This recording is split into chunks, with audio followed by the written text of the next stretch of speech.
সুচিকিৎসা ও ক্ষতিপূরণের দাবিতে রাজধানীর শ্যামলীতে দিনভর সড়কে অবস্থান নিয়ে বিক্ষোভ করেছেন জুলাই আগস্ট গণঅভ্যুত্থানে আহতদের কয়েকজন।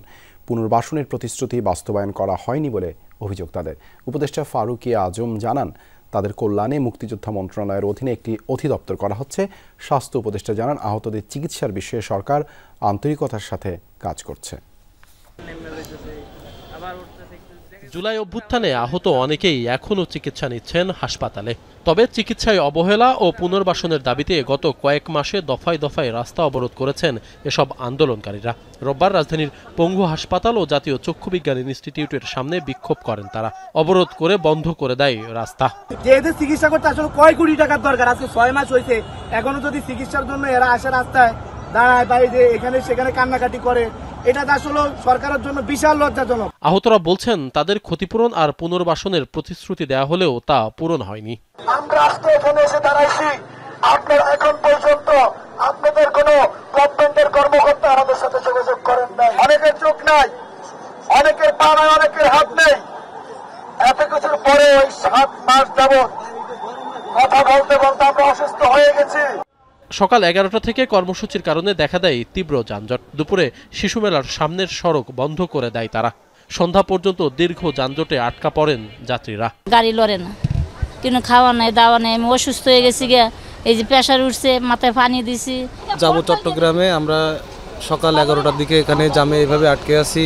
আমরা একটু শান্তি চাই, রাস্তাটা ক্লিয়ার চাই। জুলাই গণঅভ্যুত্থানে হতাহতদের জন্য সরকার নানা উদ্যোগ নিয়েছে বলে জানিয়েছেন উপদেষ্টারা। মুক্তিযুদ্ধ বিষয়ক মন্ত্রণালয়ের অধীনে হচ্ছে একটি অধিদপ্তর। যারা আহত হয়েছেন তাদের ব্যাপারেও সরকার দ্রুত তালিকা করছে, এটার ক্যাটাগরি অনুযায়ী তালিকা হচ্ছে এবং আশা করছি আমরা এই সপ্তাহের মধ্যে সেই তালিকাও সম্পন্ন করতে পারবো। অধিদপ্তরের অধীনে একটা নীতিমালা প্রণয়ন হচ্ছে, তাদেরকে কি কি রকমের পুনর্বাসন সুবিধা দেওয়া হবে।